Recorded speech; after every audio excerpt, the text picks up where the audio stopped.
असलेल्या ज्या मी त्यांना विधवा म्हणत नाही, परिपूर्ण, कारण तो तुम्ही नवीन संघटनेमध्ये पण जो परिपूर्ण ते परिपूर्ण काय संघटना कसं येईल ते करा, म्हणजे हे काय आहे हे लोकांच्या लक्षात येईल.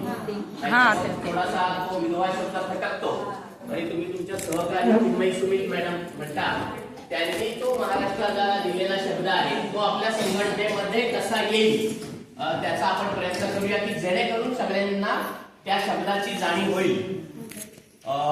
खऱ्या अर्थाने अशा पद्धतीच्या परिपूर्ण आणि एकल महिलांसाठी कुठली संघटना काम करत नसताना आणि परिपूर्ण आणि एकल महिला या समाजाच्या दृष्टीने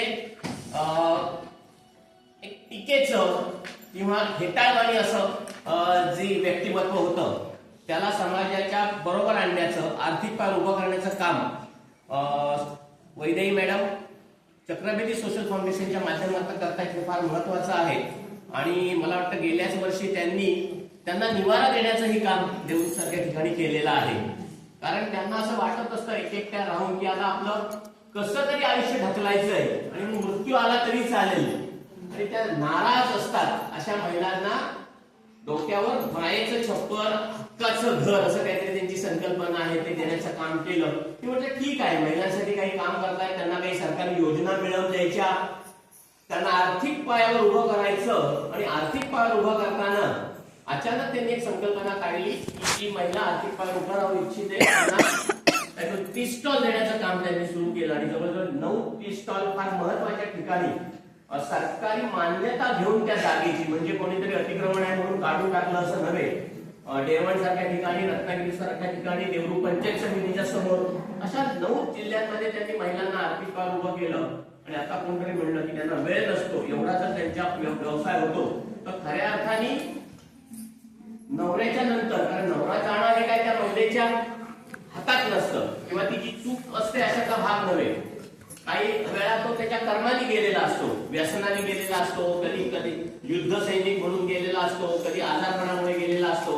आणि त्या महिलेने मग त्याच्यानंतरचं आयुष्य अशा पद्धतीने कितपत काढण्यापेक्षा स्वाभिमानाने, सन्मानाने, मला आश्चर्य वाटतंय की खऱ्या अर्थाने सरकारी पातळीवरही आता त्या पद्धतीचं ठराव ग्रामपंचायतमध्ये होऊ लागलेले आहेत. आणि एक मात्र आहे, हे जरी सरकारी पातळीवर ठराव होत असले तरीही देशाच्या राष्ट्रपती असलेल्या द्रौपदी मुर्मू यांना नवीन संसद भवनाच्या उद्घाटनालाही त्या विधवा असल्यामुळे बोलवलं नाही. ह्या देशामध्ये आपल्याला काम करायचंय.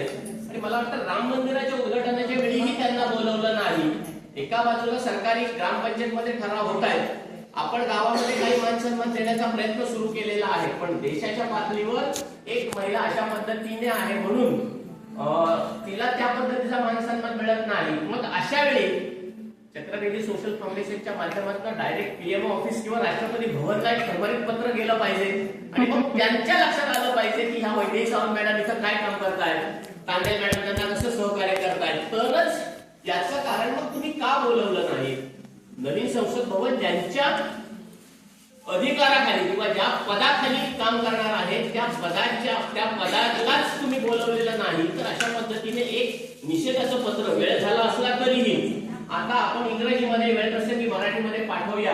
4 महिलांनी हात वर केलेले आहेत की मला आर्थिक पायावर उभं राहायचंय किंवा व्यवसाय करायचा आहे. Social foundation, Chakravarti social foundation मदत करेलच, पण या 4ही जणींना येत्या काही कालावधीमध्ये आपण करण्यासाठी जे जे काही प्रयत्न करावे लागतील त्याला मीही नक्की सहकार्य करेन. जेणेकरून आपण असं म्हणू की मेळावा घेतला आणि सोडून दिलं, हो त्यांनी 4 जणींनी हात वर केला होता पण पुढं काय झालं. पण बऱ्याच जणींनी आम्ही अशा पद्धतीने आर्थिक पायावर उभे आहोत असं हात वर केलेले आहेत, हे मला बघून फार बरं वाटलं. आणि वैदेही मॅडम खूप इनोव्हेटिव्ह संकल्पना काढत असतात. म्हणजे हळदी कुंकू हा विषय वेगळा असेल, पण त्यावेळी त्या महिलांच्या मुलांना शैक्षणिक साहित्य वाटपाचा कार्यक्रम ह्याच हॉलमध्ये ज्या दिवशी झाला त्या दिवशी मी असं म्हटलं की त्यांना उभं राहण्यासाठी मदत वैदेही मॅडमच्या डोक्यातनं अनेक संकल्पना येत असतात. त्यांनी भरपूर वह्या आणि भरपूर काय शैक्षणिक साहित्य त्यांना त्यावेळी दिलं. मध्ये तुम्ही आता काहीतरी म्हणलात की त्यांना आपण एका वेगळ्या वेळी तुम्ही साड्या वाटप केलं, याचा अर्थ फक्त घ्यायचंय म्हणून काही असं नव्हे. आजूबाजूच्या अशा महिलांना मानसिक आधार देण्याची खूप आवश्यकता आहे.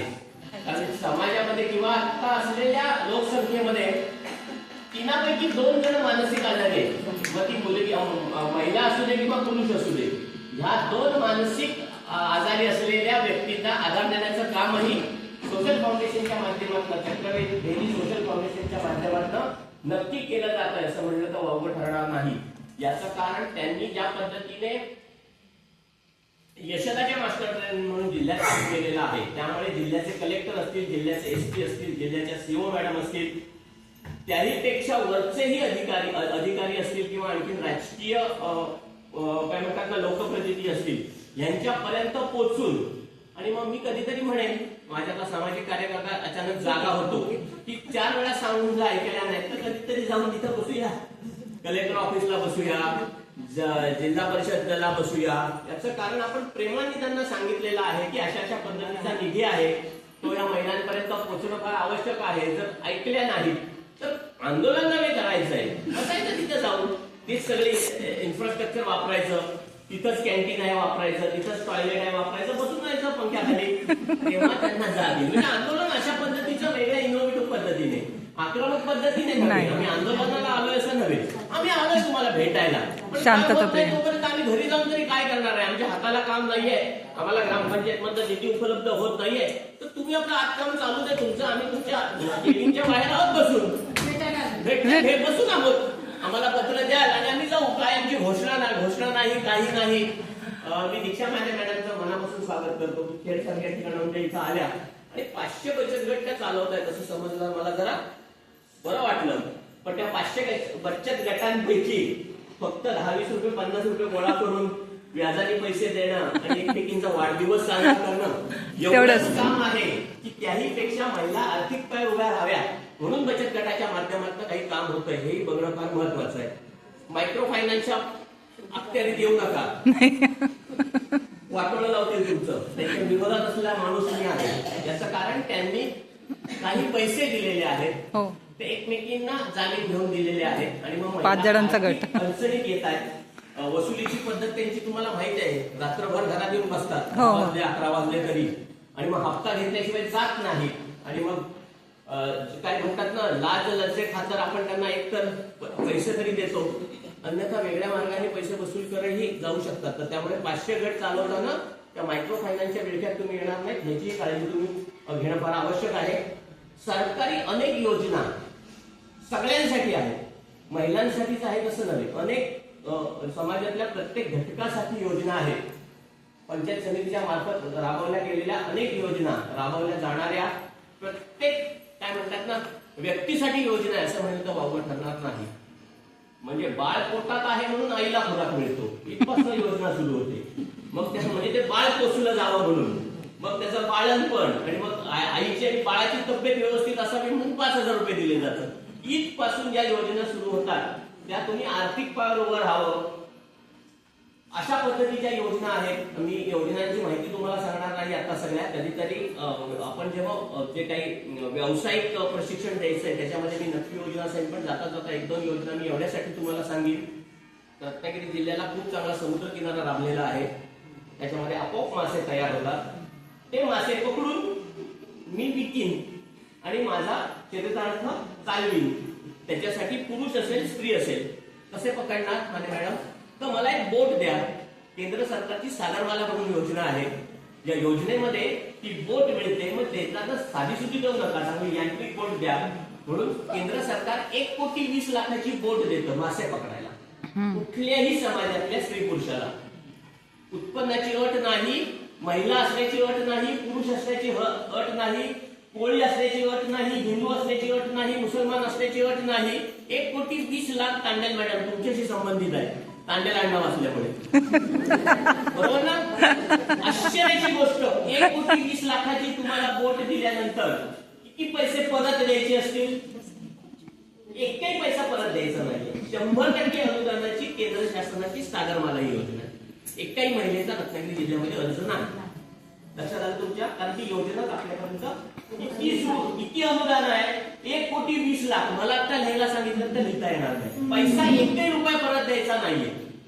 माझी आपल्याला विनंती आहे की अशा पद्धतीच्या महिलांसाठी असलेल्या किंवा पुरुषांसाठी असलेल्या योजना, महिलांसाठी तर त्याच्यापेक्षा जास्त योजना आहेत. काही योजनांमध्ये 35% हे आहे सबसिडी. या पद्धतीने व्यवसायामध्ये एकदा या सामाजिक